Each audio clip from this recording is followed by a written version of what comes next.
When we imagine the aftermath of World War III, our minds paint a familiar, grim picture. We envision the two titans, the American-led West and the Sino-Russian East, standing bloodied and bruised over a world in ashes. We debate which of these giants would be left standing, which would claim the hollow victory of ruling over a shattered planet. But this entire line of thinking is based on a fundamental, flawed assumption from the wars of the past, that the winner is always found on the battlefield. What if, in the complex, interconnected world of the 21st century, the true victor isn't a combatant at all? What if, while the great powers are engaged in a catastrophic war of mutual annihilation, a third player, a nation no one is watching, is quietly playing a different game? A longer game. This is not a story about who wins the war, but about who wins the peace that follows.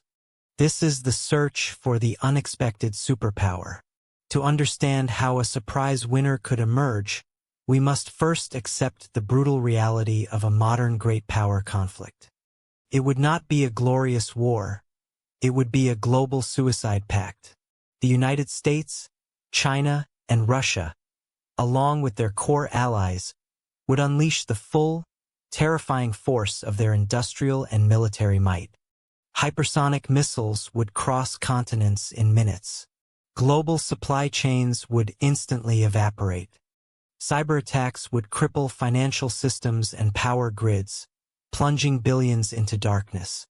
The war would be fought in every domain: on land, at sea, in the air, in orbit, and across the digital ether. After years of such a conflict, even the nominal winner would be left in ruins. Their economy would be crushed under trillions of dollars of debt. Their infrastructure, from cities to factories, would be devastated. Their populations would be decimated and demoralized. Their global standing and soft power would be shattered, replaced by resentment and fear. The victor of World War III would inherit a crown of ashes, ruling over a world that no longer trusts or respects them. This is the great unraveling. It is the power vacuum that creates the perfect opportunity for a new kind of winner to emerge from the shadows. So, what are the criteria for this shadow victory?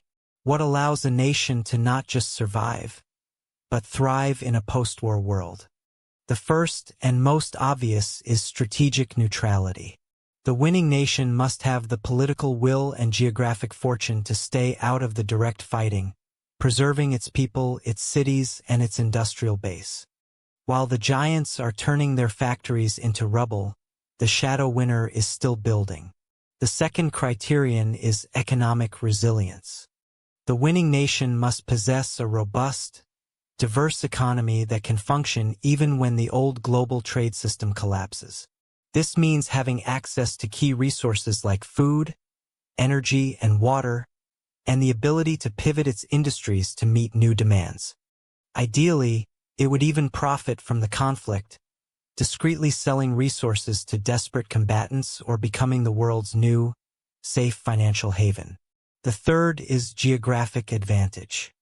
A location far from the primary killing fields of Europe and East Asia is a significant advantage. It provides a buffer from the immediate destruction and the ensuing refugee crises.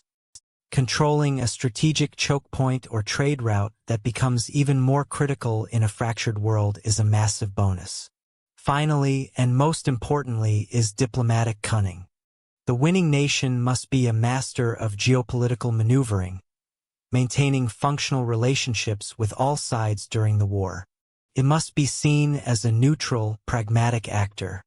This allows it to position itself not as a conqueror, but as the indispensable mediator, the peacekeeper, the nation that will rebuild the world order because it was the only one sane enough not to tear it down. With these criteria in mind, let's analyze the candidates. Some might point to a large, isolated power like Brazil. It has the resources, the population, and the distance from the conflict. Could, in theory, consolidate its power over South America and become a resource superpower in a starving world. However, Its historical political instability and less developed high-tech sector would likely hold it back from true global leadership. Others might suggest a populous and strategically located nation like Indonesia. Controlling the Strait of Malacca, it could become the gatekeeper of a new, regionalized trade system. But its direct proximity to China and its vulnerability to naval pressure make its neutrality a fragile proposition. No, the most likely candidate is a nation that hides in plain sight. A nation that is technically allied with one side, but has a long and storied history of playing all sides to its own advantage. A nation that sits at the literal crossroads of the world, controlling the flow of trade, energy, and culture. A nation whose military-industrial complex is rapidly growing, and whose leadership has grand ambitions to restore its former glory. That nation is Turkey. On the surface, Turkey is a NATO member, which would seem to disqualify it. But Turkey's foreign policy has always been fiercely independent. In the opening stages of a global conflict, it is highly plausible that Ankara would declare a state of strategic neutrality, refusing to be drawn into a war that is not of its own making. It would likely close the Bosphorus and Dardanelles Straits to all military vessels, effectively trapping Russia's Black Sea Fleet and locking NATO out, positioning itself as the sole arbiter of the Black Sea. This act of defiance would preserve its own territory from becoming a battlefield. While the war rages, Turkey's unique strengths come into play. Its growing military-industrial complex, particularly its world-class drone manufacturing, would go into overdrive.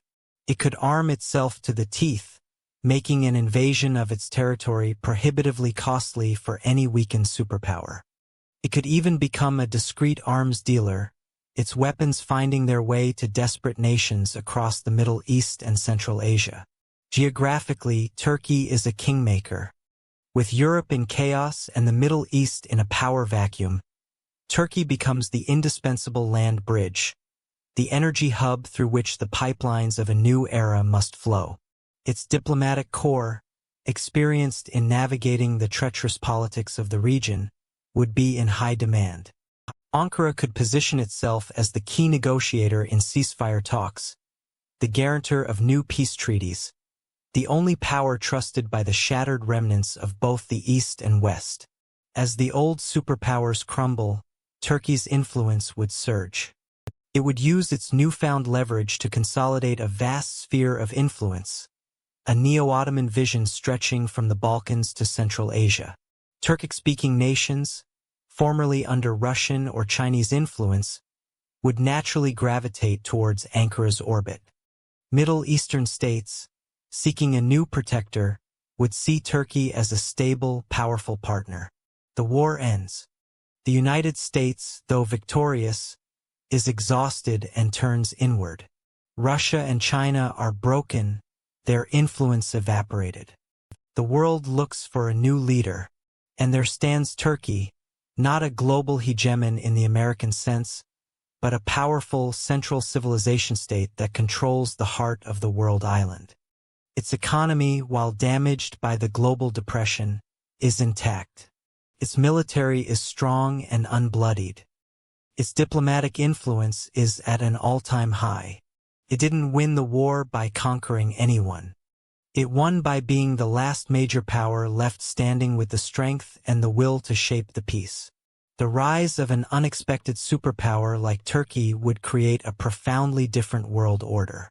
It would not be a world of liberal democracy, but one of pragmatic nationalism and spheres of influence.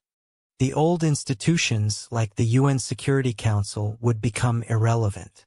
New alliances would be forged, centered around regional hegemons. The world would become more fractured, but perhaps, in a strange way, more balanced.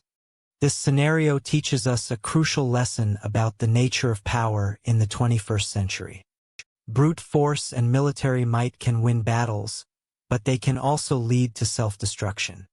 The ultimate victory may not belong to the nation with the most advanced fighter jets or the largest navy, but to the one that possesses the geographic advantages, the economic resilience, and the ruthless diplomatic cunning to play the long game. In the ashes of World War III, the meek may not inherit the earth, but the patient and the pragmatic certainly will.